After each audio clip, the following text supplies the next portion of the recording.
Hey everybody, welcome back to the channel. Getting back to work on the Gladiator in this video.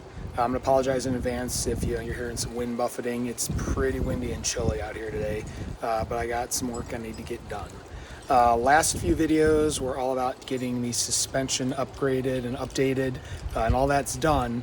Now I need to fix something that has popped up again since the work was completed.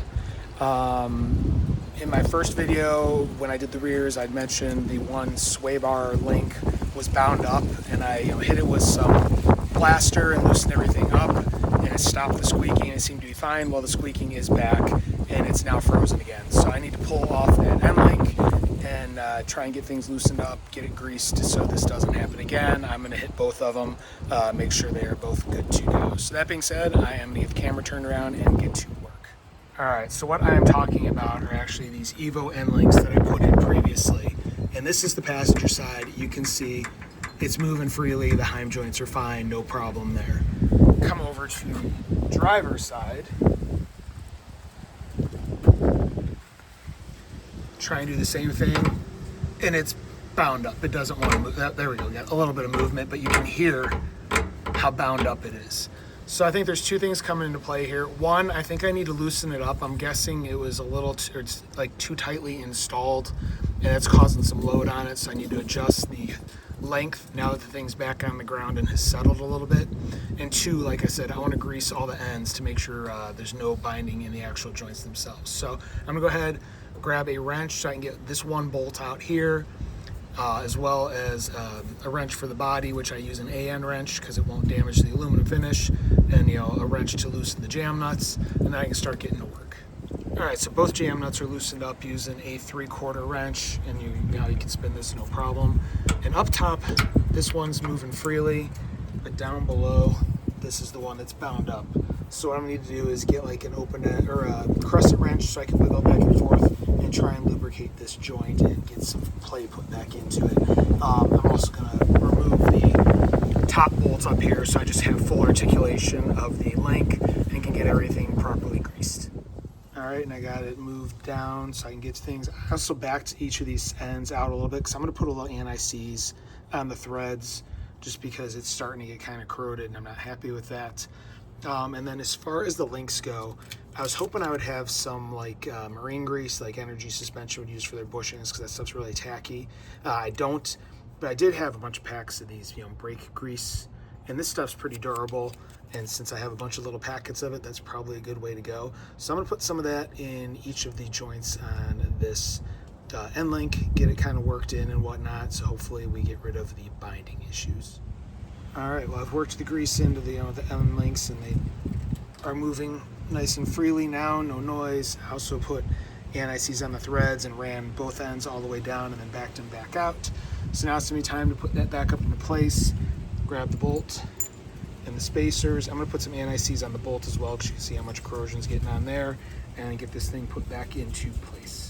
All right, top bolt reinstalled with some anti-seize on it and torque to 50 foot-pounds per the spec. And basically what I'm gonna do is I'm gonna adjust this to make sure that there's like no load on it as it's sitting here, and everything moves pretty freely, both top and bottom. And then make sure that I get those so they're in line. You want these to be kind of, perpendicular, if you know what I mean. You want the heim joints to be even with each other, not like canted or offset from one another. So I'm gonna go ahead and get those set up in final place, and then I will grab my 8 AN wrench to hold the body and a 3/4 wrench to tighten down any jam nuts, and then it'll be time to move over to the other side. Alright, so I used a tape measure and I set it to about 14 inches, which the other side is, made sure everything moved pretty freely, and tighten down the jam nuts again using the 8 AN to hold the body and a 3/4 on the jam nuts, and we're good to go. It still moves freely, grease is in place and everything is done on this side. So now I'm gonna head over to the other side, grease that one up similar to what I did here, use anti-seize on threads, and that should wrap up the job. All right, and real quick, the true test, which I forgot to do the before, and bounce it up and down just so you could hear how bad it creaked, but here we go, bouncing the body up and down, and there is no noise whatsoever. So that was definitely my problem. So yeah, I'm gonna head over to the other side and start getting to work there. All right, over on the passenger side, you can see I obviously have the link removed.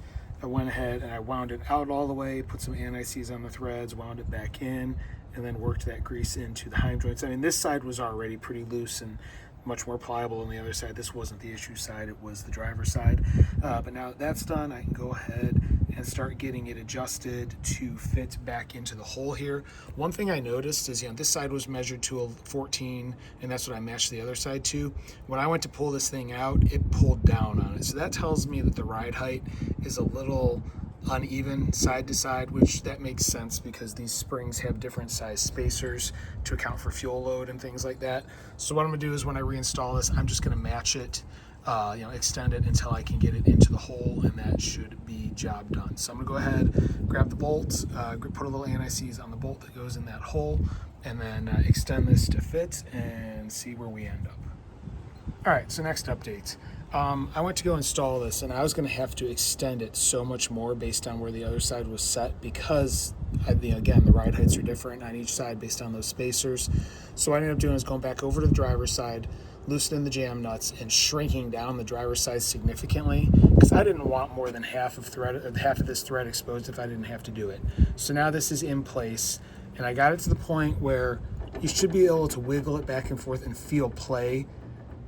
And that tells you it's not preloaded or anything like that. So now I'm happy with the driver's side. I'm gonna go ahead, tighten the jam nuts, make sure again that the heim joints are nice and flat and not offset or anything. And then I need to go back over to the driver's side and basically do the same on the driver's side, and then it will be job done. All right, everything is tightened on the driver's side. Got plenty of play in it, moving freely. Or on passenger side. That's good to go. So now I'm gonna go over to the driver's side and do the same. All right, back on the driver's side, and like I said, I messed with it, and I'm at the point now where it's loose. You can feel things moving around, so it's not like it's loaded or anything like that. So I'm gonna go ahead, grab the wrench and get the jam nuts tightened. All right, and everything tightened on the driver's side, and we've got play. It moves like it should. So good to go there. And last check again, just to make sure no more squeaking. Bouncing the truck up and down, no noise. So that is job done. All right, that is where I'm going to end this video. Wasn't a real long video, but it was a productive one. Fixed a problem that was driving me nuts. So happy about that. So if you like what you're seeing, you want to follow along, please hit like, please hit subscribe, please hit the notification bell. If you have any questions or comments, please leave them in the comment section below. I do review them. I will reply. I do have a second YouTube channel devoted to firearms. If that's something that interests you, please check it out. There's a link in the description below. I also have a Rumble channel where I'm posting firearm content. If you're on Rumble, I'd appreciate it if you follow the link, check out my page, like me there. I also have some merch I'm selling. You should see it below the video. If not, there's a link in the description as well. That being said, thank you very much for watching, and have a great day.